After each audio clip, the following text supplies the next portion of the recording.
Musiamone, c'est signé. Musiamone, c'est signé. Musiamone, c'est signé. Musiamone, c'est signé. C'est là les lieux de mon enfance.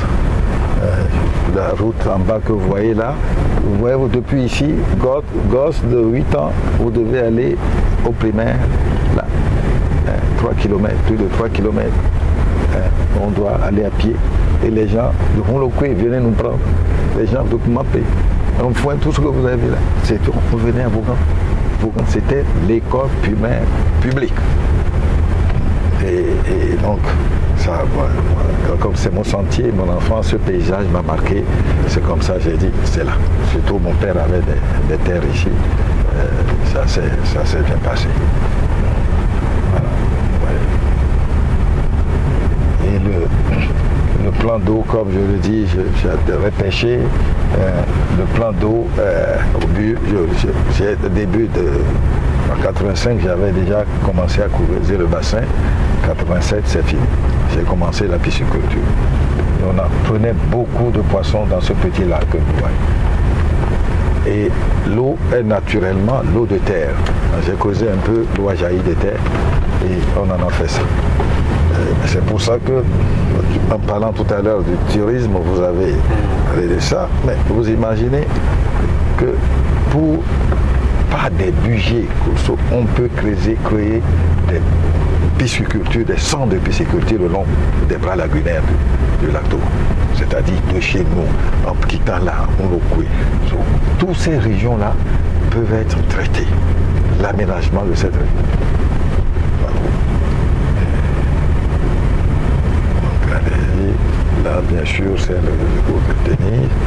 Là, normalement, ils doivent cultiver ça parce que chaque fois que je viens ici, j'ai toujours quelque chose à manger. Et là, ils sont peut-être débordés. Allez-y, donc voilà.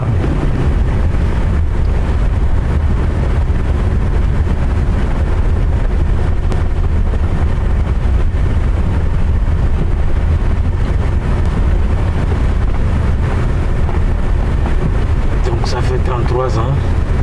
Oui, oui. Vous avez été construit. Oui, c'est ça. C'est ça.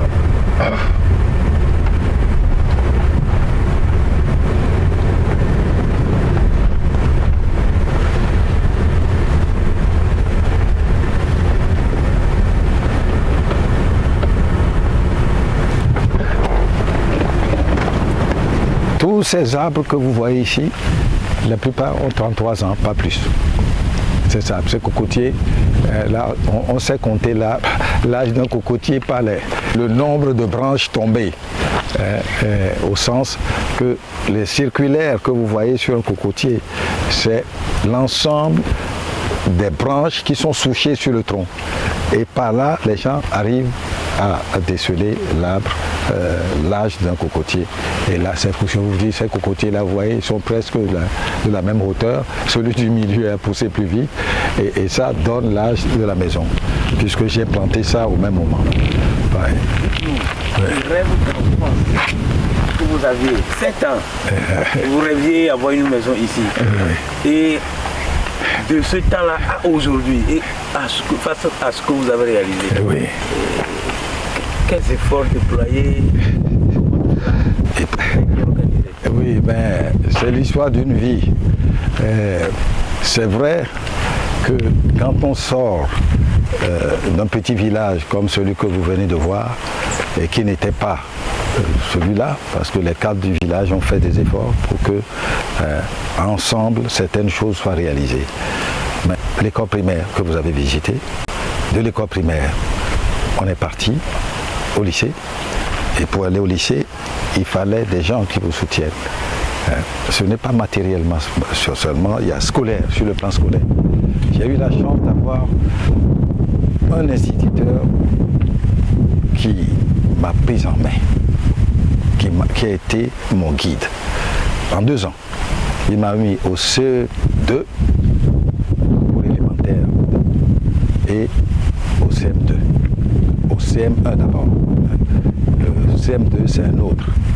Et du CM2, nous sommes partis directement.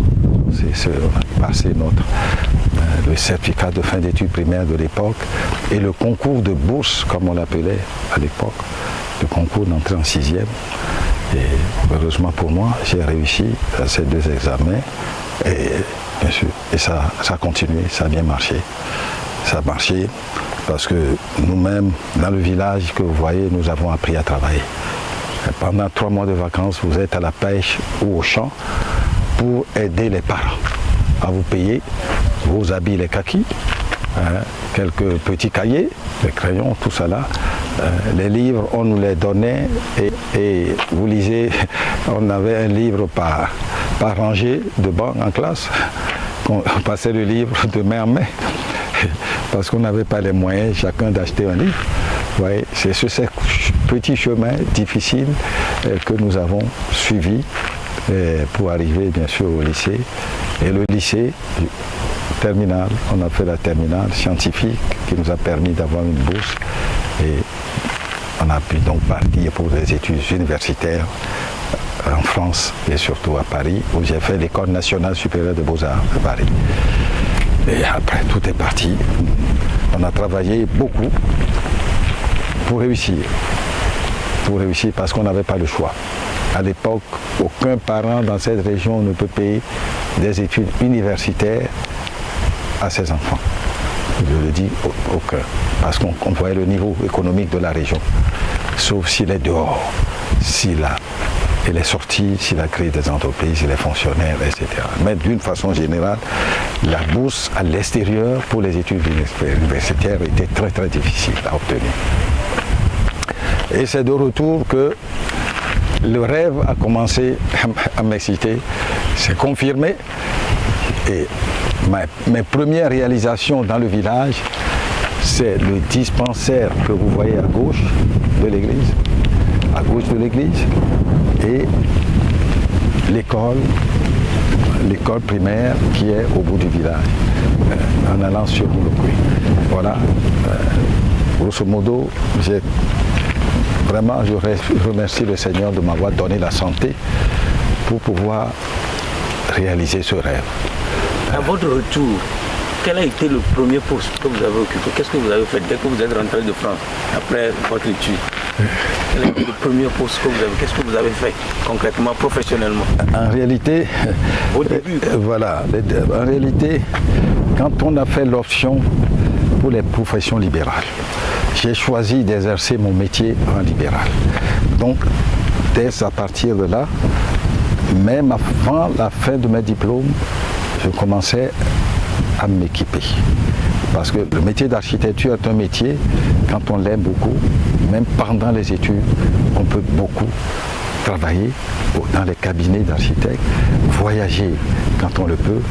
Et en travaillant, je le dis bien à nos jeunes élèves étudiants en architecture aujourd'hui, un étudiant en architecture, s'il sait s'organiser, il n'aura pas besoin de bourse à partir de la 3e, 4e année. En travaillant abondamment dans les cabinets d'architectes, on vous paye. Et si vous n'êtes pas gourmand, vous avez de quoi réserver un peu d'argent pour vos études pendant les 9 mois. Et l'aide dont vous avez besoin devient réduite, une aide réduite. C'est comme ça que j'ai procédé. Et à Paris déjà, j'étais dans le cabinet d'architecte régulièrement pendant les étés. Et de façon que je peux vous l'affirmer, et je n'ai même pas, dès que j'ai fini, j'ai pu ouvrir rapidement un petit cabinet à Paris, et où on me sous-traitait du travail. Parce que vous savez, quand vous sortez de l'école, bien sûr, comme pendant déjà dès la 4e année jusqu'au bout, j'ai passé 4 ans avant le diplôme, 4 ans, alors que déjà j'étais en 4e année, donc ça veut dire 8 années. Et c'est l'école supérieure des beaux-arts, l'école nationale supérieure des beaux-arts demandait beaucoup de temps. Et finalement, c'était une bonne chose parce que la formation parallèle aux études est une brillante façon de former les gens d'une façon pratique. C'est-à-dire l'alternance pour les étudiants qui arrivent à l'obtenir, c'est une très bonne chose. Comprenez très vite votre métier en l'exerçant auprès de vos aînés, en les suivant. Et donc, ça m'a facilité mon retour. Je m'étais équipé avant d'arriver au Togo. Je n'avais pas eu besoin de poste.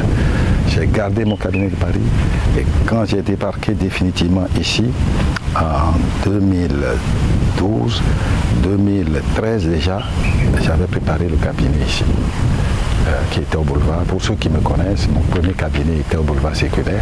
Et j'ai commencé à faire des villas, des résidences pour les gens. C'est pas 2012, hein? Ah pardon, 1960. Ah, non, excusez-moi, c'est bien de rectifier. Je suis rentré 1972, 1973. Rester dans ces années-là, quand je me trompe, il faut préciser. Je dis donc que la formation par les études en alternance avec des stages est une bonne chose. Parce qu'on finit par connaître rapidement son métier. Et c'est ce que j'ai vécu, parce que, tout justement, parce que les bourses ne sont pas toujours continues. 4 ans après, on m'a supprimé ma bourse, qui était une bourse de FAC, Fonds d'aide de la coopération, parce que je tenais à finir mes études de beaux-arts. Et là, j'ai commencé à travailler en alternance. Et c'est ça ce qui m'a guidé. Le fait d'être dans les cabinets en dehors des 3 mois de vacances à plein temps et pendant l'année, comme on les appelle, des charrettes, c'est-à-dire si le cabinet débordé vous prend pour 3 jours, 4 jours, bon, ça a été un soutien. Et puis cela m'a permis, je le dis, d'avoir suffisamment d'économies pour installer mon cabinet quand je suis revenu à Lomé. Et à Lomé, bien entendu, on commence comme tout le monde, des petites résidences, des maisons et puis des concours.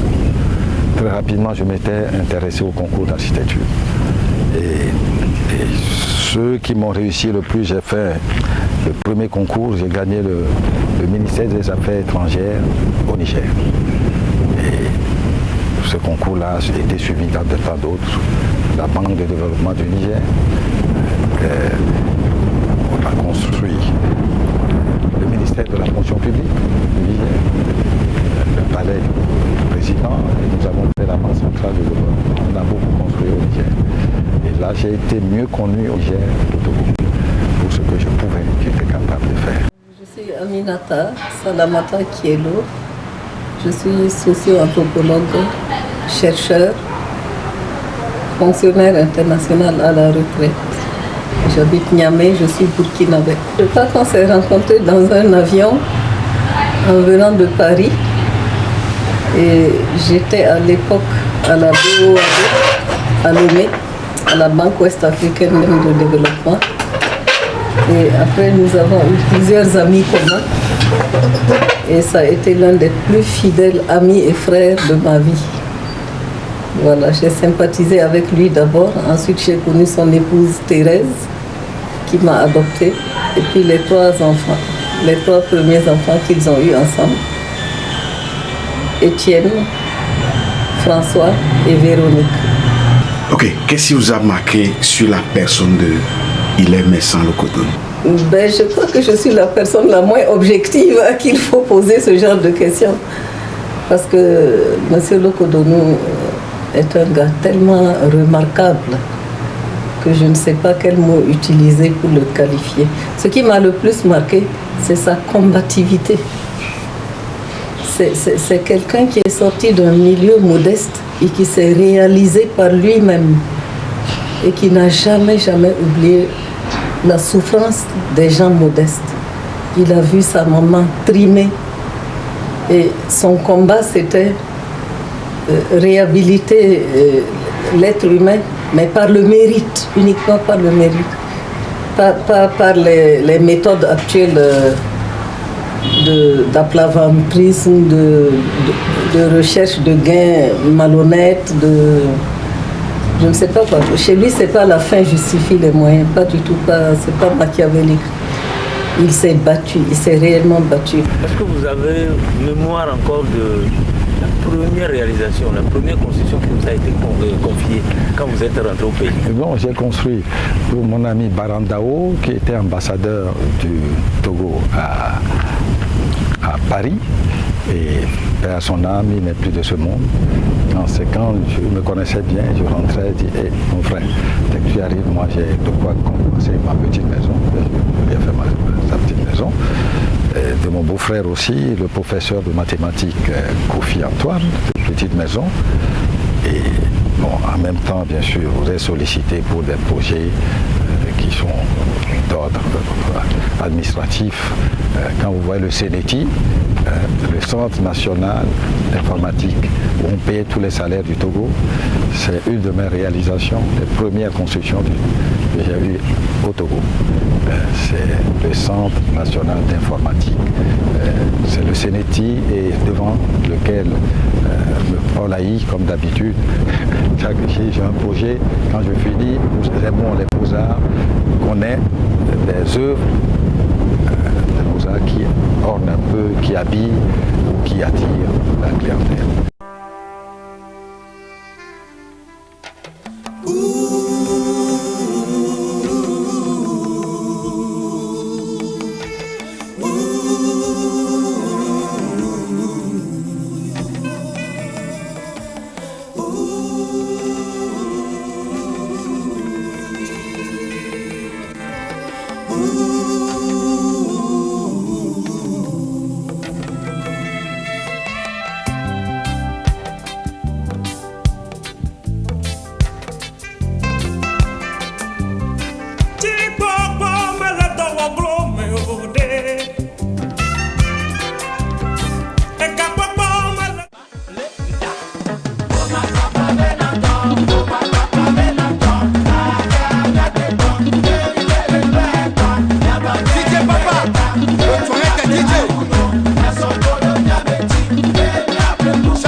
Bonjour.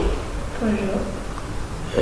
Nous sommes heureux de vous rencontrer cet après-midi pour parler un peu de votre grand-papa. Votre grand-papa est un monument reconnu comme tel au Togo et même en Afrique. Alors, nous voudrions bien que vous nous relatiez un peu les qualités de grand-papa. Qu'est-ce que vous aimez chez grand-papa? Présentez-vous d'abord. Je m'appelle Maïlis Norman Leko, Maïlis Arouifa Norman Leko. J'ai 13 ans et je suis la petite fille de Hilaire Lekodonou. J'habite en Côte d'Ivoire. Je suis en 4e et je vais à l'école Maurice Delafosse. Mon père est américain et ma mère est métisse française togolaise. Alors, parlez-nous de grand-papa.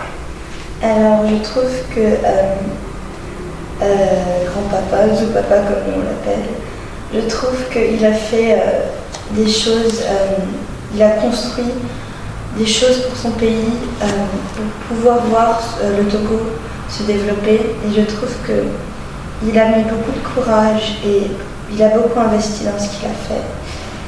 Et j'admire ça chez lui. Mais même dans la vie chez nous, dans la vie familiale, je trouve que c'est un homme qui, même s'il ne montre pas toujours, il est très sentimental et il a des qualités qu'on ne retrouve pas beaucoup chez tout le monde. Et même si parfois on ne le ressent pas, je trouve qu'elles sont présentes. Et je trouve que c'est très bien.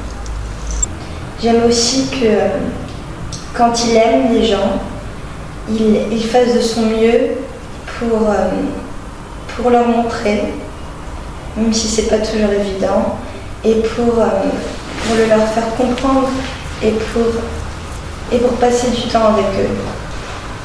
J'aime aussi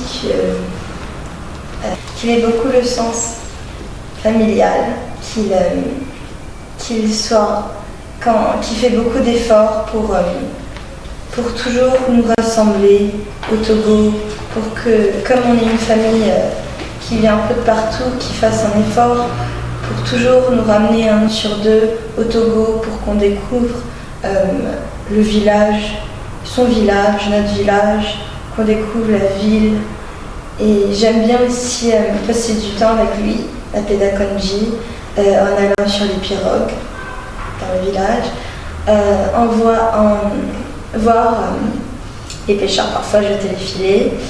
J'aime bien aussi aller dans son appartement à Paris. On commande souvent de la nourriture chinoise là-bas et je trouve ça sympa. J'aime bien et voilà. Je trouve qu'il a fait aussi beaucoup d'efforts pour construire dans son pays et pour bâtir son pays et pour le faire développer. Merci. Maintenant, il est modèle de champion, c'est ce que nous venons de lui donner comme titre. Alors, quelle appréciation faites-vous de cela?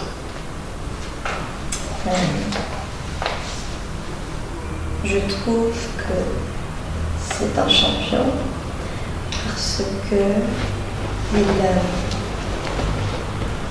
comme j'avais dit plus tôt, il a fait tout, il s'est fixé un but.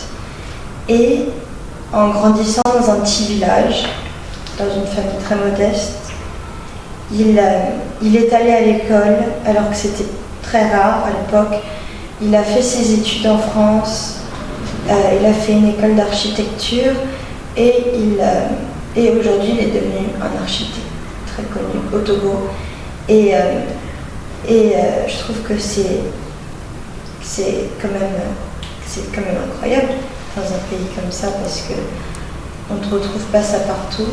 Des gens qui dès l'enfance soient si passionnés, dès l'enfantage, soient si passionnés, se créent un tel but.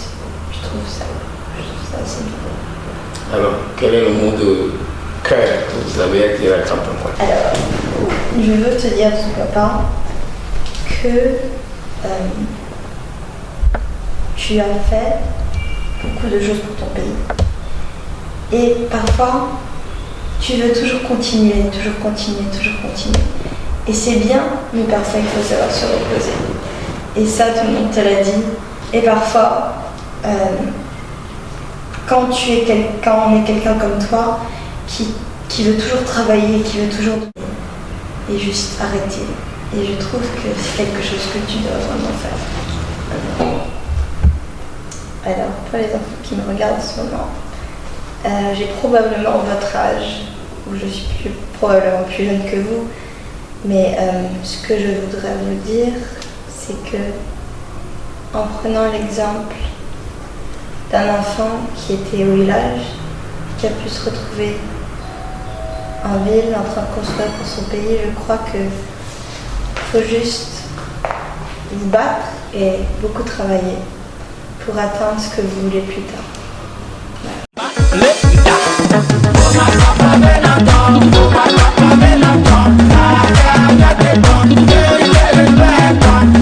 DJ Papa, tu arrêtes DJ. Chamani ton père.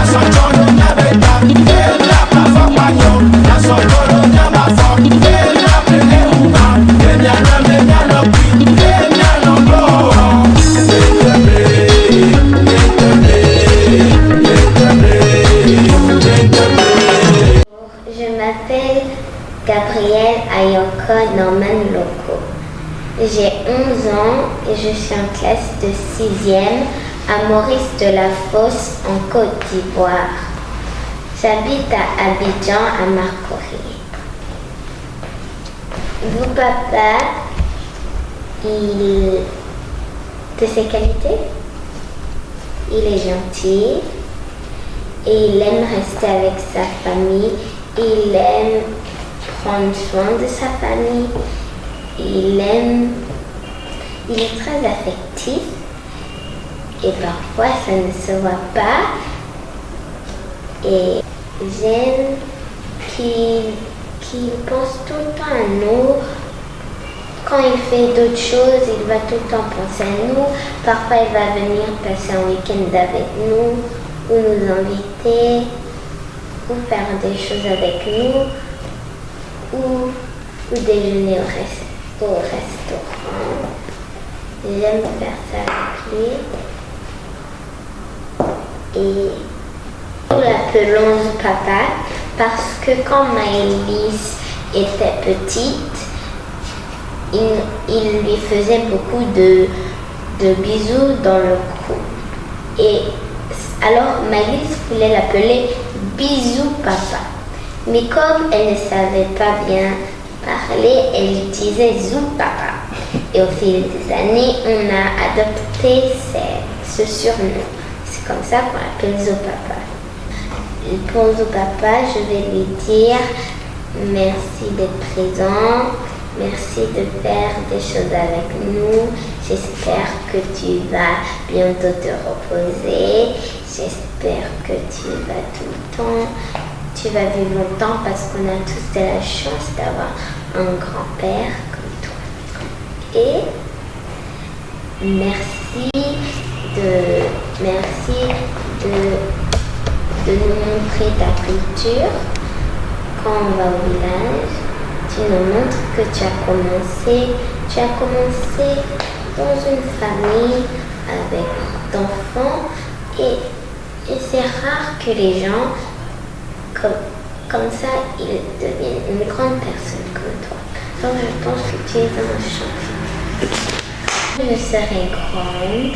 Comme j'aime beaucoup les enfants, je voudrais une maîtresse pour les petits.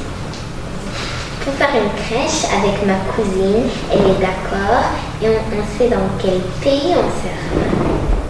Elle s'appelle Aïlé. Elle a le même âge que moi.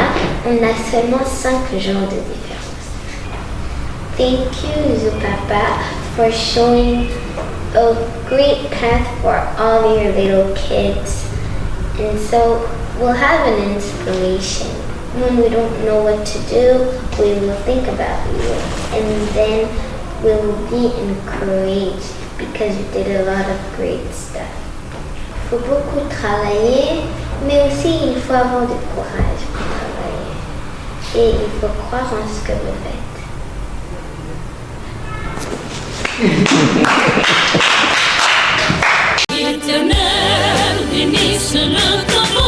Je suis au CM2A. J'ai 14 ans.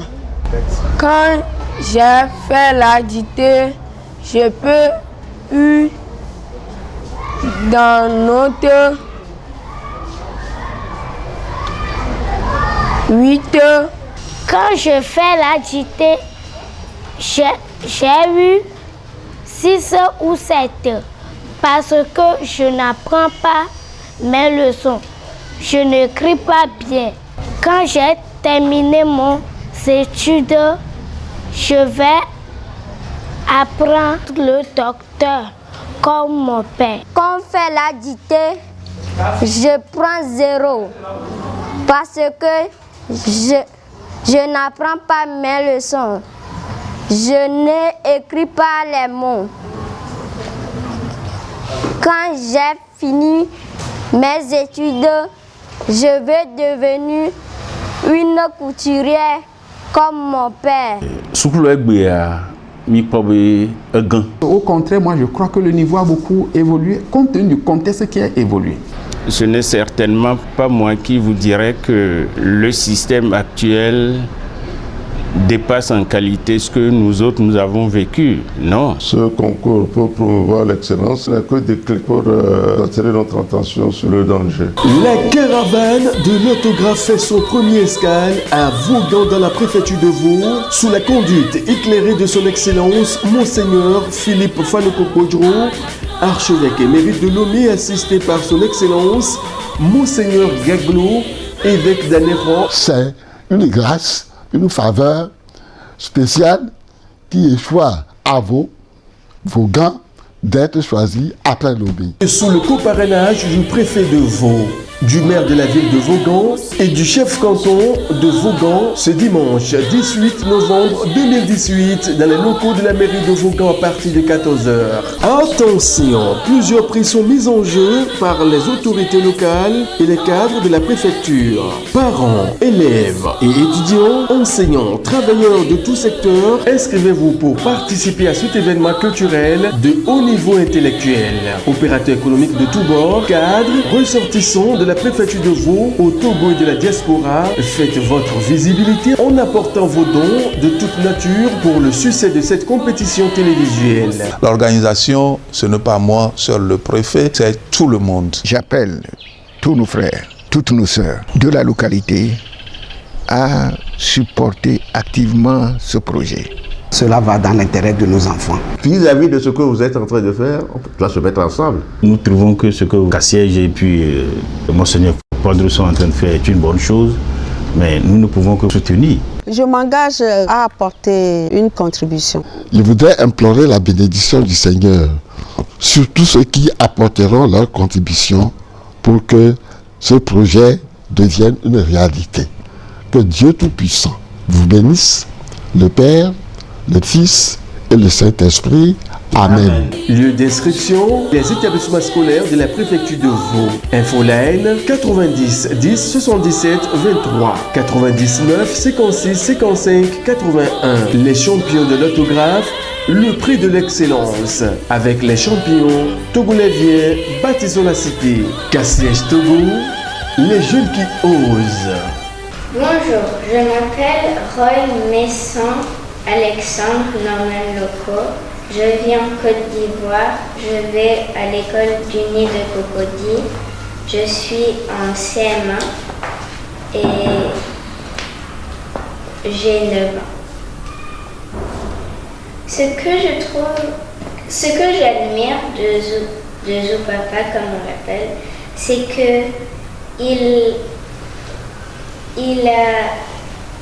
est incroyable, que j'ai toujours aimé être avec lui, qu'il a fait beaucoup de choses pour son village et sa ville, et même s'il vient d'une famille qui n'avait pas beaucoup de moyens, il a réussi à faire beaucoup de choses. Et je voudrais aussi dire qu'il a vraiment du courage parce qu'il m'invite pendant que je suis là à faire, on fait 3 km au cours de tennis et j'aime bien faire ça avec lui. Zoupapa, je veux te dire que je t'aime et que j'aime. Il faut que parfois il faut que tu te reposes parce que la plupart du temps tu es en train de travailler et pendant que nous on n'est pas là, qu'il est seul, il fait beaucoup de travail et il consacre son temps à travailler mais il ne se repose pas assez. J'aimerais que tu vives longtemps encore. Moi plus tard je voudrais être ingénieur. I'm proud of you because you did a lot for your country and your village, and you did things that most people didn't do, and we have a lot of chance to have you like grandfather. J'aimerais lui dire qu'il faut beaucoup travailler et que si on continue, on pourra avoir dans les générations futures une vie plus développée.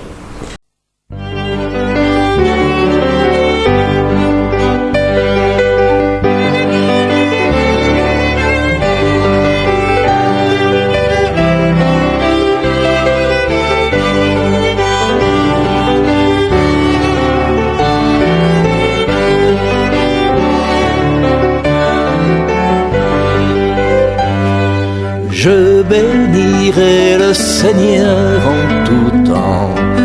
Je bénirai le Seigneur en chantant. Son amour est si fort et son nom est si grand en tout temps.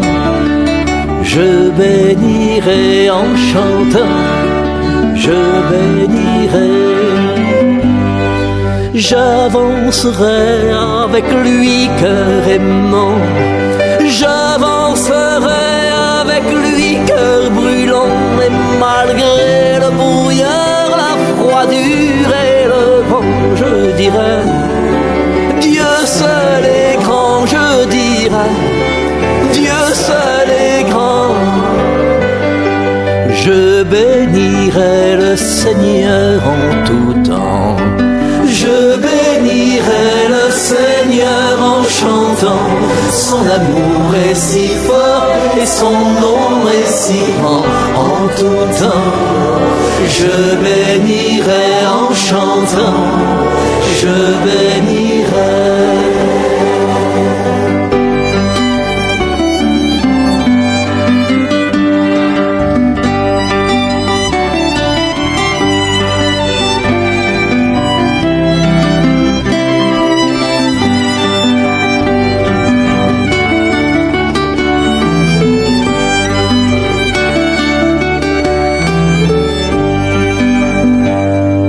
Puisque je suis pour toujours son enfant, puisque pour moi il est un père aimant, bras ouverts.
Avant d'aller à l'examen.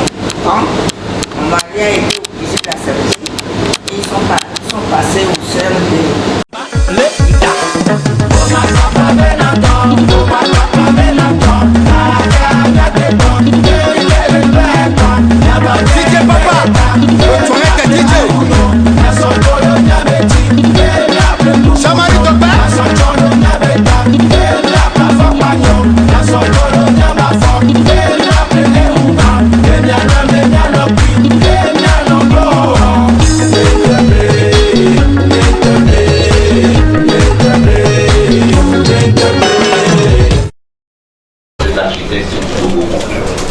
Et on se félicite de l'engrandissement de cette famille-là et de son enrichissement par les nouveaux confrères et consoeurs qui y sont entrés. Et nous devons croire que ces nouveaux membres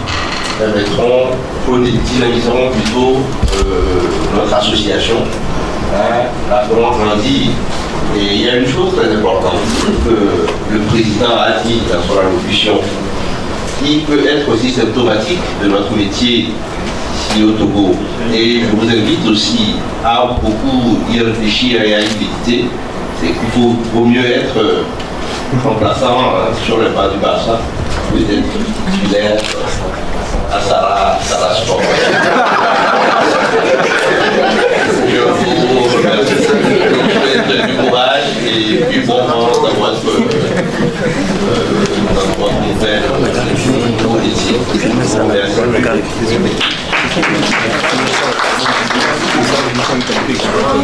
Bien, de toute façon, à la fin de cette cérémonie, nous allons adresser un courrier officiel au gouvernement ainsi qu'au commissaire du gouvernement. Merci, chers confrères. Il faut préciser que le commissaire du gouvernement est également architecte et membre de l'ONAT. C'est une heureuse coïncidence. Bien. Et nous arrivons ainsi donc à la fin de cette cérémonie de prestation de serment. Je voudrais une fois encore vous remercier très sincèrement de votre présence, de votre soutien et d'essayer dans la mesure du possible de mettre en application tout ce que vous avez pu apprendre ici aujourd'hui, qui est un appel pour nos confrères, qui est donc une information nouvelle pour les nouveaux et une information nouvelle également pour les parents et amis qui ont bien voulu faire le déplacement de ce lieu en ce jour précieux, très précieux pour nos jeunes consoeurs et confrères. Merci encore, cette cérémonie est à présent terminée. Nous allons donc vous demander d'être de retour ici dans 10 minutes pour démarrer l'Assemblée générale élective tant attendue. Merci encore et bonne journée pour ceux qui nous seront avec nous. De la ville de Lomé et de toute son ville, vous allez vous rendre compte que nous avons été absents. Et s'il y a le chaos, on dira que c'est nous, et quand il n'y a pas de chaos, c'est nous.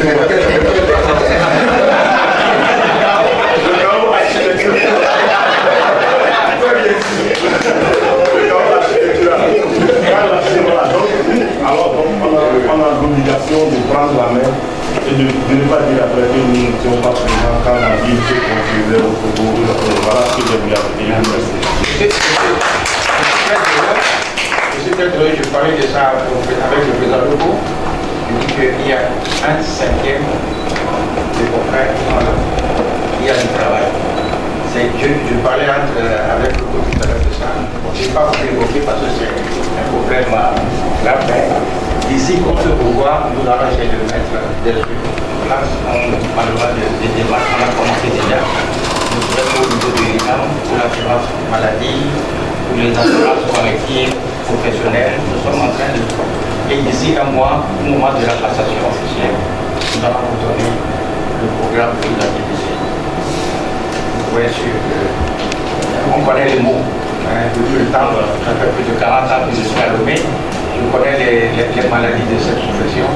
On va essayer d'apporter le plus qu'on peut sur le bien-être des confrères. Sinon, ça, c'est une des priorités, c'est de ramener ceux qui sont instables, de revenir à la maison. Si on veut construire un siège qui a personne, à quoi ça sert? Merci. S'il y a plus de questions, on peut donc je déclare clos.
DJ Papa, le soirée de DJ.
Bama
Thank you.